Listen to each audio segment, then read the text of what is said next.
Pernah nggak sih ngerasain ini? Suasana hening antara kamu dan pasangan yang entah kenapa rasanya jauh lebih berat daripada pertengkaran paling sengit sekalipun. Nah, perasaan inilah yang akan kita coba bedah bareng-bareng. Kalau kamu pernah ngerasa kok ada yang aneh ya dalam hubungan tapi bingung mau nunjuk apanya, kamu datang ke tempat yang pas. Hari ini kita bakal ngobrolin soal jarak emosional. Apa aja tanda-tandanya, apa itu sebenarnya, dan kenapa keheningan ini justru bisa lebih bahaya dari konflik yang terang-terangan. Oke, kita mulai dari dasarnya dulu ya. Kita perlu paham dulu, jarak yang kita omongin ini bukan soal kilometer. Ini soal jurang yang bisa terbentuk di antara dua hati, dan seringnya kita bahkan nggak sadar itu ada.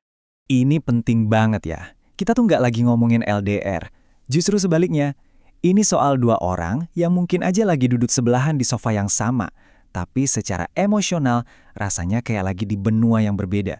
Koneksi yang tadinya anget, entah kenapa mulai dingin, pelan-pelan dan tanpa suara. Terus gimana caranya kita melihat sesuatu yang katanya nggak kelihatan ini? Nah, ternyata ada tanda-tanda peringatan yang sangat nyata. Yuk, kita lihat perilaku apa aja sih yang perlu kita waspadai. Nah, ini dia pertanyaannya. Jarak emosional ini kan kedengarannya abstrak banget ya, tapi manifestasinya atau wujudnya dalam kehidupan sehari-hari itu konkret banget. Berikut ini beberapa di antaranya. Yang bikin ini semua tricky itu apa coba? Karena kalau dilihat satu-satu, tiap tanda ini tuh kelihatan normal banget. Komunikasi jadi singkat, mungkin dia lagi capek. Udah nggak pernah cerita soal harinya, mungkin lagi bosan aja. Responsnya datar, pasti lagi banyak pikiran.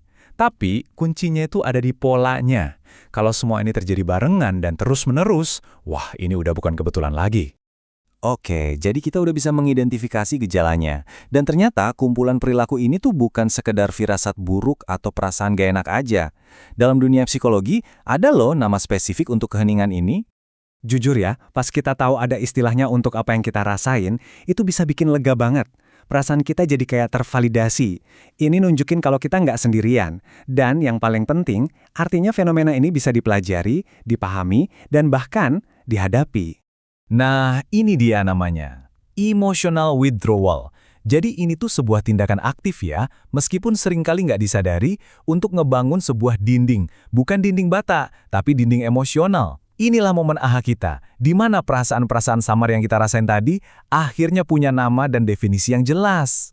Sekarang kita masuk ke bagian intinya. Kenapa sih kita harus peduli banget sama penarikan diri emosional ini? Karena ancaman terbesarnya buat hubungan ternyata bukan seperti yang kita bayangkan selama ini. Kita sering banget mikir kalau musuh terbesar sebuah hubungan itu ya pertengkaran hebat, adu argumen, drama, pokoknya yang berisik-berisik deh.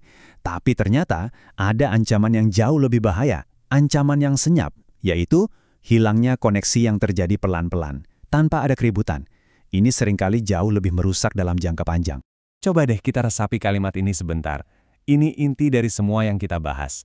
Api itu nggak selalu padam karena disiram air kan? Kadang, api padam karena pelan-pelan kehabisan oksigen. Nah, sama seperti koneksi dalam sebuah hubungan.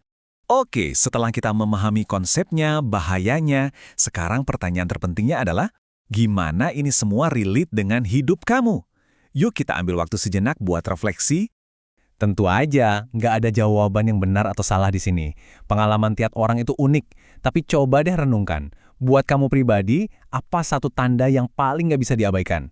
Menemukan jawaban itu buat diri sendiri adalah langkah pertama untuk memastikan keheningan ini nggak menjadi suara terakhir dalam hubungan kamu.